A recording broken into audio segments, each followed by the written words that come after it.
Saudari-saudara yang saling mengasihi dalam Kristus, pada kesempatan ini kita akan membahas mengenai sakramen pengurapan orang sakit atau sering disebut sebagai sakramen minyak suci. Kita harus memperjelas dengan katekese ini bahwa sakramen pengurapan orang sakit bukan sakramen kematian. Kerap kali orang memahami bahwa pengurapan orang sakit ini dilakukan ketika orang mendekati ajal atau sudah koma. Kan? Memang ada istilah ekstrim unction, berarti adalah urapan yang terakhir. Di dalam kitab hukum kanonik nomor 1514 dikatakan pengurapan orang sakit diberikan kepada mereka yang sakit berat, dan yang kedua adalah mereka yang lanjut usia. Kita bisa menerjemahkan bahwa mereka yang dalam bahaya kematian. Harapannya adalah memberikan kekuatan rohani. Kita bisa menyebutnya adalah sakramen bagi kesembuhan jiwa. Maka bagi kita orang Katolik tidak perlu menunggu orang sampai koma atau di dalam bahaya maut. Lalu dasar biblis dari sakramen pengurapan orang sakit adalah warisan dari para rasul. Di dalam surat Yakobus bab 5 ayat 14 sampai 15 dikatakan begini. Kalau ada seorang di antara kamu sakit, baiklah ia memanggil para penatua jemaat, supaya mereka mendoakan dia, serta mengurapinya dengan minyak dalam nama Tuhan. Dan doa yang lahir dari iman akan menyelamatkan orang sakit itu, dan Tuhan akan membangunkan dia. Dan jika ia telah berbuat dosa, maka dosanya itu akan diampuni. Dasar inilah yang meyakinkan kita bahwa sakramen pengurapan orang sakit bukan hanya yang pertama adalah orangnya diteguhkan di dalam iman, tetapi juga dosanya diampuni. Ketika kita membicarakan mengenai sakramen pengurapan orang sakit, ada 4 rahmat sakramen yang juga patut kita perhatikan ketika ada penerimaan sakramen pengurapan orang sakit. 4 rahmat atau 4 karunia itu adalah yang pertama, rahmat kekuatan dan penghiburan.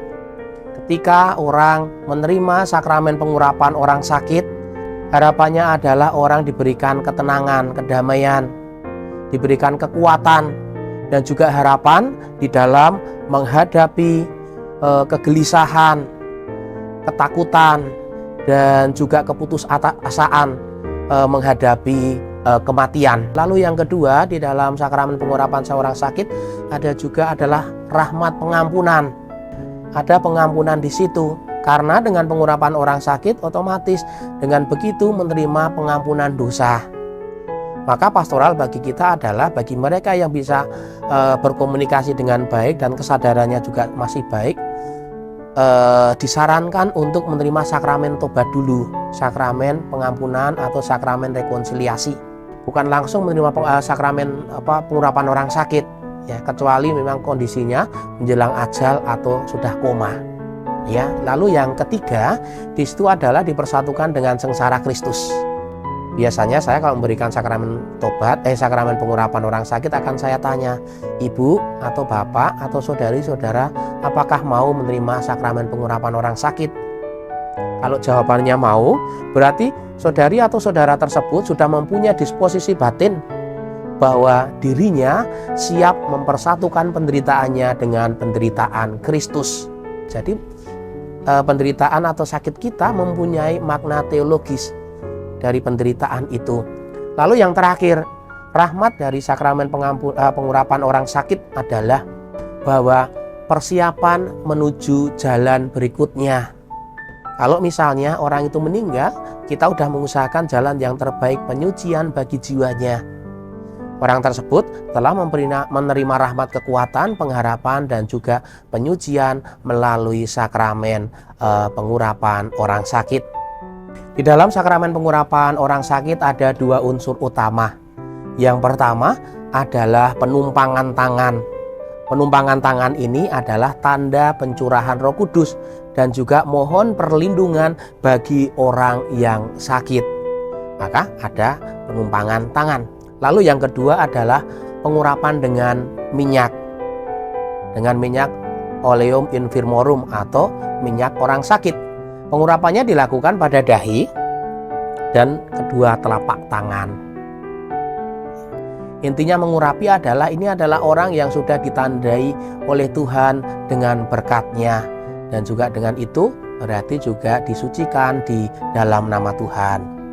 Pertanyaan yang boleh muncul atau kadang muncul adalah siapa yang boleh menerima sakramen pengurapan orang sakit? Ya, yang boleh menerima adalah yang pertama adalah orang yang sudah dibaptis secara Katolik. Siapapun dibaptis secara Katolik dalam bahaya maut, ya, bisa jadi adalah misalnya orang yang pernah dibaptis kemudian dia tidak menjalankan iman sebagaimana mestinya. Kalau dia masih tetap Katolik, dia boleh menerima sakramen itu. Lalu kondisi lain adalah mereka yang di dalam kondisi bahaya maut dan juga sakit, misalnya sakit tidak tersembuhkan, ya, ada penyakit jantung yang memang tidak bisa disembuhkan, atau penyakit-penyakit tertentu atau kanker atau apa, dia dalam kondisi bahaya maut. Lalu berikutnya adalah mereka yang lanjut usia. Ini adalah mereka yang boleh menerima sakramen pengurapan orang sakit. Lalu yang menerimakan siapa? Yang menerimakan di dalam gereja Katolik adalah imam dan uskup. Ya, paus tentu saja iya, karena dia juga adalah uskup Roma. Kenapa imam dan uskup? Karena di situ di dalam sakramen pengurapan orang sakit ada juga rahmat pengampunan dosa. Dan rahmat pengampunan dosa itu diberikan oleh imam dan uskup. Lalu pertanyaan berikutnya, boleh diterimakan berapa kali? Pemahaman sakramen tobat di dalam gereja Katolik Roma, penerimaannya boleh diterimakan lebih dari 1 kali. Misalnya nih, ya, pernah sakit, kemudian dia sembuh. Lalu misalnya maaf kecelakaan atau apa di dalam bahaya kematian, dioperasi dan sembuh.